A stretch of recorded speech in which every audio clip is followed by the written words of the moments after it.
शुरू करते हैं वीकली करंट अफेयर सीरीज का नेक्स्ट वीडियो। आज का हमारा वीडियो है 28 जनवरी से लेके और 3 फरवरी के बीच जो इम्पोर्टेंट करंट अफेयर्स हैं उन पर आधारित ये वीडियो होगा। तो वीडियो शुरू करने से पहले यदि हमारा वीडियो पसंद हो तो चैनल को लाइक कीजिए और सब्सक्राइब कीजिए। तो आइए हम देखते हैं कि इस टॉपिक में आज हम क्या क्या देखेंगे। तो वित्तीय वर्ष 24-25 के लिए अंतरिम बजट जो पेश हुआ उसका मुख्य बिंदु क्या क्या है उसको हम देखेंगे। आरबीआई ने पेटीएम पेमेंट्स बैंक पे प्रतिबंध लगा दिया है। वित्त मंत्री निर्मला सीतारमन ने 1 फरवरी 2024 को अंतरिम बजट पेश किया है। और 37वां सूर्य कुंड जो शिल्प मेला है वो 2 फरवरी से 18 फरवरी तक चलेगा। नेक्स्ट, पहली बार हिम तेंदुए की आबादी का आकलन किया गया है और भारत में कुल 718 हिम तेंदुए हैं। विश्व आर्द्र भूमि दिवस प्रत्येक वर्ष 2 फरवरी को मनाया जाता है। झारखंड के सीएम पद से हेमंत सोरेन का इस्तीफा और चंपई सोरेन वहां के नए मुख्यमंत्री होंगे। और जेडीयू के जो नेता हैं नीतीश कुमार, ये लगातार 9वीं बार बिहार के मुख्यमंत्री पद का शपथ इन्होंने लिया है। दिल्ली पुलिस की महिला टुकड़ी को सीएपीएफ में सर्वश्रेष्ठ मार्चिंग टुकड़ी का खिताब दिया गया है। अब भारत और सऊदी अरब के बीच संयुक्त सैन्य अभ्यास साडा तंसीक राजस्थान में शुरू हुआ है। नई दिल्ली के विजय चौक पर 75वें गणतंत्र दिवस समारोह के समापन पर बीटिंग द रिट्रीट समारोह आयोजित किया गया। खेलो इंडिया यूथ गेम्स में महाराष्ट्र ओवरऑल कैटेगरी में प्रथम स्थान पर रहा। Rohan Bopanna ATP double ranking में विश्व नंबर 1 स्थान पर पहुंचने वाले ये सबसे उम्र दराज खिलाड़ी बन गए हैं। ऑस्ट्रेलियन ओपन में जैनिक सीमर ने पुरुष एकल का खिताब डेनियल मेंदेव को हराकर जीता और पहला इनका ग्रैंड स्लैम है, ये पहला इनका है। रोहन बोपन्ना और मैट एब्डेन ने ऑस्ट्रेलियन ओपन में पुरुष युगल टेनिस चैंपियनशिप में ग्रैंड स्लैम जीता है। तो ये था, हम क्या क्या देखेंगे इस करंट अफेयर्स में। आइए अब हम देखते हैं डिटेल से, खबरों को देखते हैं। निर्मला सीतारमन ने अंतरिम बजट पेश किया है। बजट का मुख्य बिंदु हम देख लेते हैं। राजकोषीय घाटा का जो लक्ष्य है सकल घरेलू उत्पाद का 5.1% और वित्तीय वर्ष 25-26 तक ये 4.5% तक पहुंचाने का लक्ष्य रखा गया है। राजस्व प्राप्तियां कुल अनुमानित है 30.03 लाख राजस्व प्राप्तियों का आकलन किया गया है, जबकि कुल जो व्यय है वो 47.66 लाख करोड़ रुपया होने का अनुमान लगाया गया है, जो कि 6.1% की वृद्धि इसमें होने का अनुमान लगाया गया है। और देख लेते हैं इसका और क्या क्या फीचर थे इम्पोर्टेंट। तो आशा कार्यकर्ताओं को कवर करने के लिए आयुष्मान भारत स्वास्थ्य बीमा योजना का विस्तार किया गया है। मध्यम वर्ग, झुग्गी वासियों और ग्रामीण आबादी के लिए आवास योजना शुरू की गई है। 3 करोड़ महिलाओं तक लखपति दीदी कौशल विकास कार्यक्रम का दायरा बढ़ा दिया गया है। ये 3 करोड़ महिलाओं तक ये इसका लाभ अब दिया जाएगा, लखपति दीदी कौशल विकास कार्यक्रम का। और 9 से 14 वर्ष की आयु तक की लड़कियों के लिए सर्वाइकल कैंसर का टीकाकरण इसमें शुरू किया जाएगा। और 1 करोड़ परिवारों को मुफ्त में सौर ऊर्जा मिलेगी। तो सौर ऊर्जा की इसमें बात कही है, 1 करोड़ परिवारों को मिलेगा मुफ्त में सौर ऊर्जा। इलेक्ट्रिक वाहनों और ई बसों को बढ़ावा देने पर ध्यान दिया जाएगा। और इनकम टैक्स स्लैब में किसी प्रकार का कोई परिवर्तन नहीं किया गया है। दूसरा देखेंगे, आरबीआई ने पेटीएम पेमेंट्स बैंक पर प्रतिबंध लगा दिया है। तो आरबीआई ने पेटीएम पेमेंट्स बैंक पर फिलहाल के लिए प्रतिबंध लगा दिया है। अगला देखेंगे, वित्त मंत्री निर्मला सीतारमन ने 1 फरवरी को अंतरिम बजट पेश किया है। अगला करंट अफेयर्स देखेंगे कि 37वां सूर्य कुंड शिल्प मेला 2 फरवरी से 18 फरवरी तक ये चलेगा। तो ये कौन सा मेला था? 37वां सूर्य कुंड शिल्प मेला था। तो इसका शुरुआत हुआ है 2 फरवरी को और ये समाप्त होगा 18 फरवरी तक चलेगा। और इसका स्थान कहाँ पे ये सूर्य कुंड मेला है? तो सूर्य कुंड फरीदाबाद में लगता है हर साल।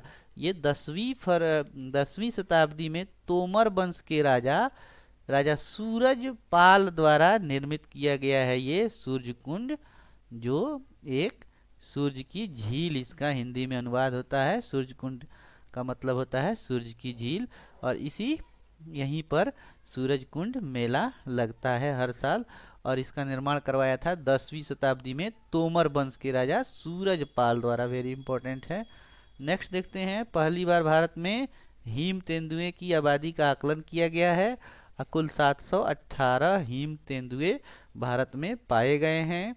सबसे अधिक जो हिम तेंदुए हैं वो लद्दाख में, दूसरे नंबर पर है उत्तराखंड, और तीसरे नंबर पर है हिमाचल प्रदेश। तो कुल 718 हिम तेंदुए में 477 अकेले लद्दाख में हिम तेंदुओं की संख्या है। नेक्स्ट देखेंगे, अब विश्व आर्द्र भूमि दिवस हर साल 2 फरवरी को मनाया जाता है, विश्व आर्द्र भूमि दिवस। और इस साल विश्व वेटलैंड दिवस, आर्द्र भूमि दिवस का जो विषय था वो था, वेरी इंपॉर्टेंट है, wetlands and human well being. तो इस वर्ष का क्या थीम था? Wetlands and human well being इस वर्ष का थीम था विश्व आर्द्रता दिवस का, जो 2 फरवरी को हर साल मनाया जाता है। और भारत ने रामसर स्थलों की अपनी सूची में 5 नए आर्द्र भूमियों को जोड़कर विश्व आर्द्र भूमि दिवस 2024 मनाया। तो इस साल भारत ने कितने आर्द्र भूमियों को जोड़ा है? तो ये 5 जोड़ा है, वेरी इंपॉर्टेंट है, जिससे कुल संख्या बढ़कर अब भारत में रामसर साइट की संख्या कितनी हो गई है? तो ये 80 हो गई है भारत में रामसर साइट की संख्या।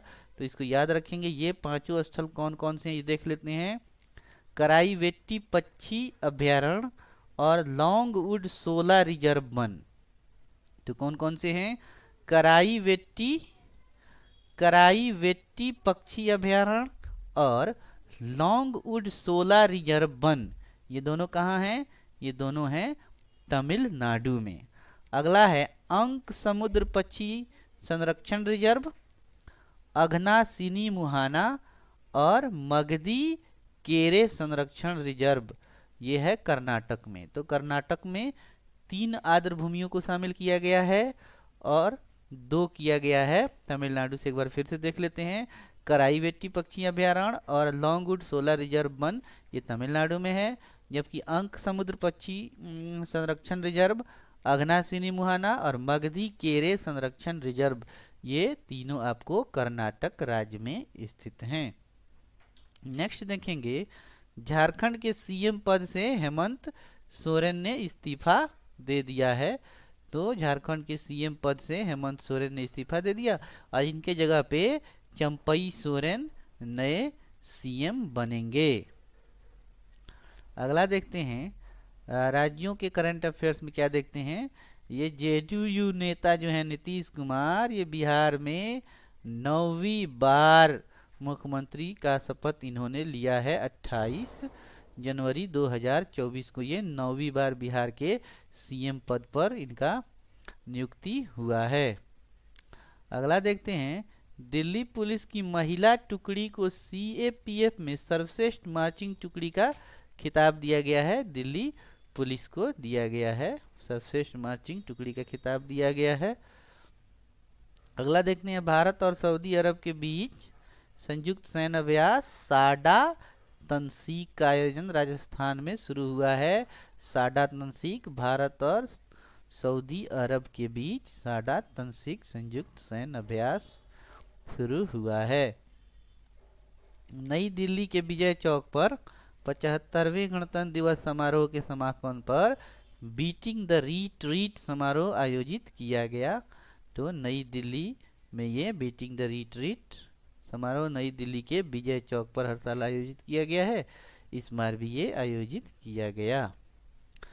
नेक्स्ट देखते हैं, खेलो इंडिया यूथ गेम्स 2024 महाराष्ट्र ने इसमें ओवरऑल चैंपियनशिप जीती। तो महाराष्ट्र का स्थान इसमें प्रथम रहा।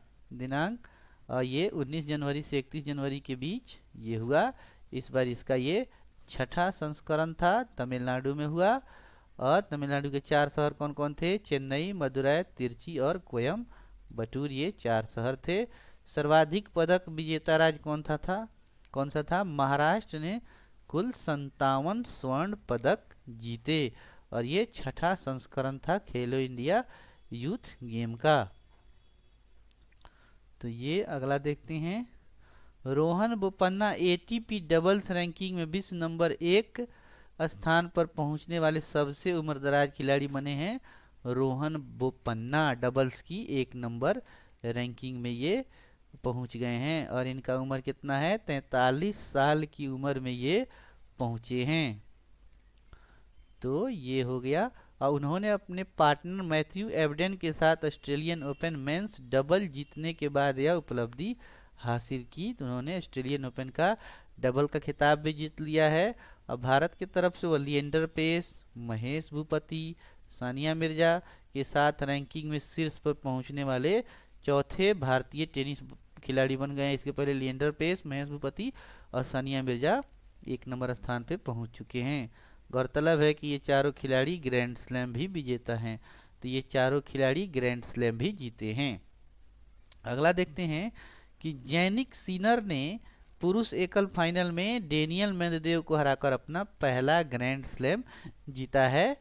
तो ये जीता है आपको जैनिक सिनर ने ऑस्ट्रेलियन ओपन का पुरुष का एकल का खिताब इन्होंने जीता है।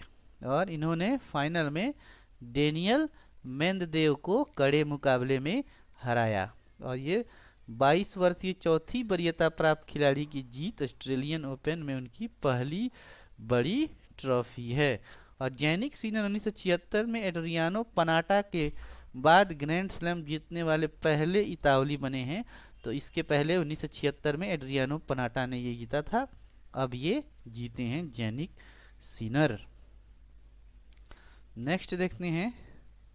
रोहन बोपन्ना और मैट एबडेन ने ऑस्ट्रेलियन ओपन का पुरुष का जुगल का खिताब जीत लिया है। तो रोहन बोपन्ना और एबडेन की जोड़ी ने ये जीता है।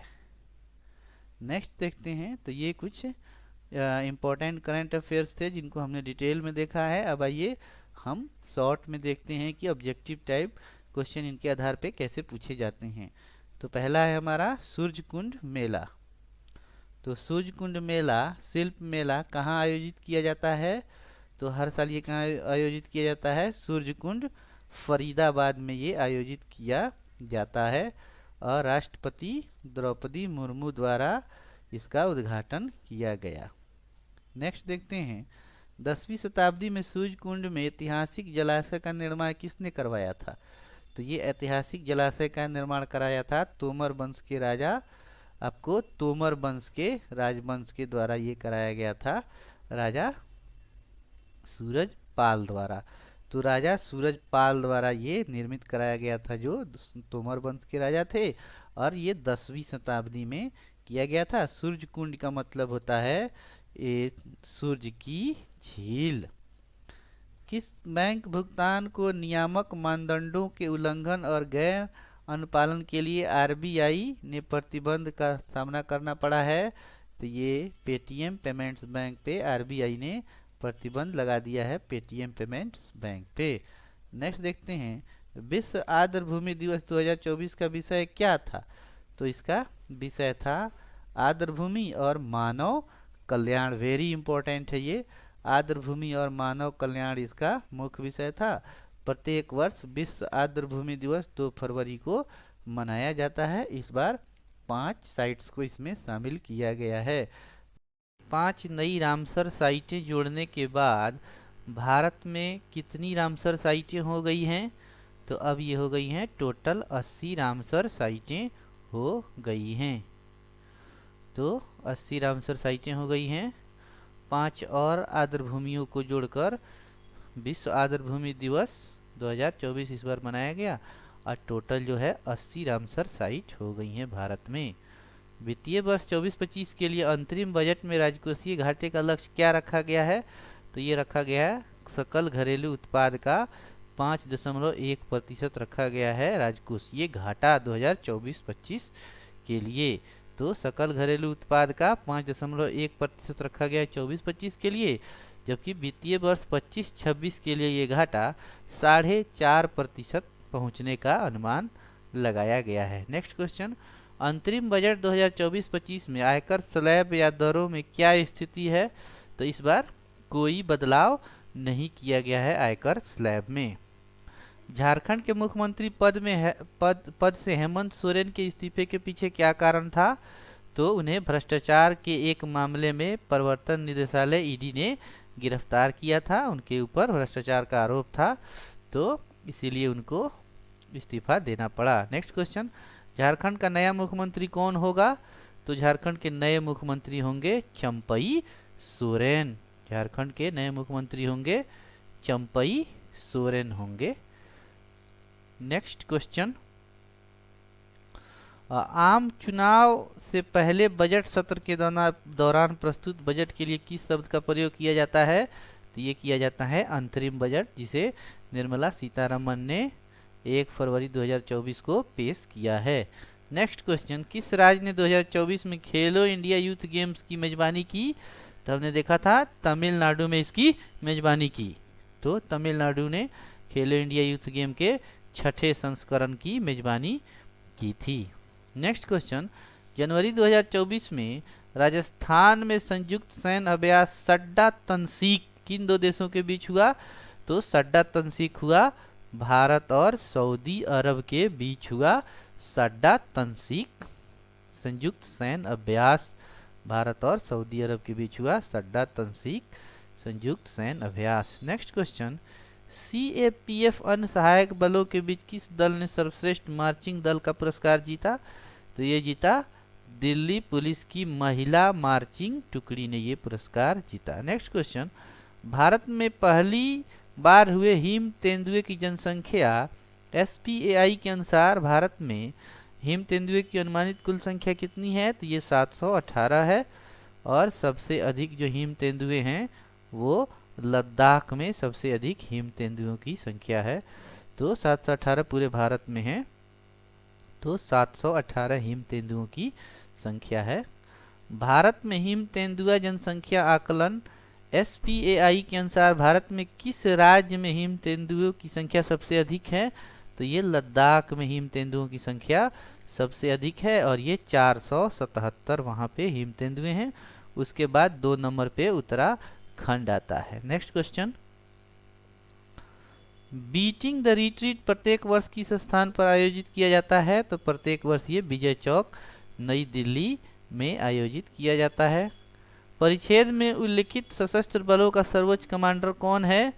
तो ये होता है भारत के राष्ट्रपति। नेक्स्ट क्वेश्चन, रोहन बोपन्ना की उपलब्धि का क्या महत्व है? तो वह पुरुष युगल में विश्व नंबर 1 रैंकिंग तक पहुंचने वाले सबसे उम्र दराज खिलाड़ी हैं। नेक्स्ट क्वेश्चन, भारत से टेनिस में ग्रैंड स्लैम विजेता कौन कौन है? तो ये लिएंडर पेस भी हैं, महेश भूपति भी हैं, सानिया मिर्जा भी हैं, और अब रोहन बोपन्ना बन गए हैं, तो चारों ने ग्रैंड स्लैम पुरस्कार जीता है। 2024 में ऑस्ट्रेलियन ओपन पुरुष जुगल टेनिस चैंपियनशिप किस जोड़ी ने जीती? तो ये रोहन बोपन्ना और मैट एबडन की जोड़ी ने ये पुरस्कार जीता है, पुरुष जुगल का ग्रैंड स्लैम जीता है ऑस्ट्रेलियन ओपन का। ऑस्ट्रेलियन ओपन टेनिस चैंपियनशिप 2024 के पुरुष एकल फाइनल में कौन विजयी हुए? तो ये हुए जैनिक सिनर हुए, जैनिक सिनर विजयी हुए पुरुष एकल में। नेक्स्ट क्वेश्चन, हाल ही में किसने 9वीं बार बिहार के मुख्यमंत्री पद की शपथ ली? तो ये वही हैं श्री नीतीश कुमार जी। 28 फरवरी को इन्होंने 9वीं बार बिहार के मुख्यमंत्री का शपथ लिया है। तो ये कुछ इम्पोर्टेंट क्वेश्चन थे। तो हमारा वीडियो पसंद आए तो वीडियो को लाइक कीजिए, चैनल को सब्सक्राइब कीजिए और बेल आइकन दबाइए। थैंक यू, धन्यवाद।